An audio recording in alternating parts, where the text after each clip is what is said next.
Today we're going to discuss hidden fees that HOAs can put into a transaction. Let's go.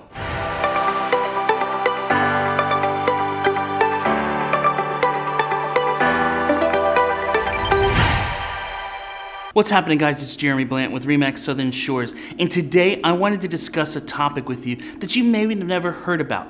But if you're purchasing a house or selling a home in a neighborhood that has a Homeowners Association or HOA in place, there could be some additional fees placed into the transaction that you would never expect. Today I want to kind of uncover these things and break it down and explain to you what these fees are for. I recently did a sale for someone where they purchased a home in a neighborhood, and there was an additional $2,000 of fees in the closing costs that they did not originally expect to be there. And when they saw it show up on the closing statement, they started to freak out. Once we went through and spoke with the Homeowners Association and found out that these were fees that they could not get around, they were okay with it then. But you can imagine the shock they had when they were expecting a certain amount for closing and it ended up being $2,000 more. When you're buying or selling a house in the Myrtle Beach area and there's a Homeowners Association, they sometimes have what they call a capital contribution fee or a transfer of ownership fee that they're going to place in the transaction. Now, yes, some of you are probably thinking right away, this is just another way for an HOA to make more money on people. And my guess is probably some of that money that comes into that does exactly that. One of the reasons they have those transfer fees or capital contribution fees is so that if somebody is buying or selling, that money comes in to help keep the overall cost for the community down.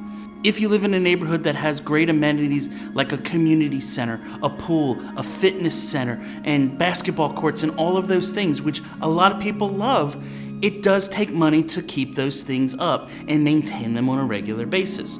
If you have that capital contribution fee that happens and there's 10 to 15 homes that sell in that neighborhood each year, you're going to collect anywhere from an extra $10 to $30, maybe $40,000 of money throughout the year to help keep the fees down. That takes care of all those unexpected costs that you may have.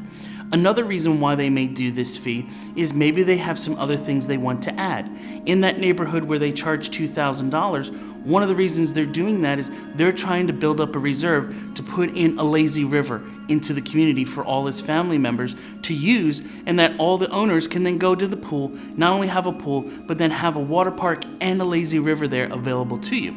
And if they didn't have that money for maintenance projects like fixing a basketball hoop that gets broken or replacing a piece of equipment in the gym that no longer works, if they don't have that money coming in, the only way they can continue to keep things running and keep it nice for the homeowners is to then put a special assessment in place. My neighborhood that I live in, luckily we've not seen an increase in HOA fees ever. And one of the ways that they're able to do that is that they charge that money. Now, when you're buying, don't freak out and think every neighborhood's that bad. Not every one is $2,000. Some of them may be $200. The home that I sold last week that was a new construction home, that was $500. Some of them have a one-time fee to the first owner. That means the person who buys the house as new construction is going to pay that fee. Everyone else who buys or sells in there after the fact does not pay it. In other neighborhoods, they do it that every time the property transfers ownership, the new owner is going to have that fee. So it's important when you're talking to your realtor and you're listing your home for sale and you get that offer in that you look at that. There's a section in our contract that discusses it and says who's responsible for paying that transfer fee. If you're representing the seller and you're on the selling side, you want to make sure that that new buyer is paying for it. Because my guess is when you bought in there, you had to pay it as well. When you're buying your house, make sure that you have an agent that's checking those things out for you, asking in the neighborhood before you write that offer up, are there any additional fees to transfer? It's a matter of them taking a few moments, reaching out to a homeowners association and saying, what are the transfer fees for this neighborhood? How much is it going to cost? And then you can put that into your contract and also into your budget as you're getting ready to own that home. So hopefully today I was able to shed a little bit of light on this subject for you and help you to understand this cost that could show up in a transaction.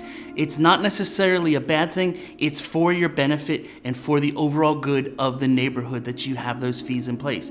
It can help to keep things in good condition and keep costs down in the overall. Unless you're buying and selling in the same neighborhood over and over and over every year, you're not going to see this fee happen that often to you, and it shouldn't be that big of a deal. But the benefits that you're going to see from everyone else selling in the neighborhood definitely is going to help you out. I hope you guys found value in this subject today. Hopefully it was able to give you a little bit of information. If so, as always, give it a thumbs up, share it with your friends, and I'll catch you in the next one. See ya.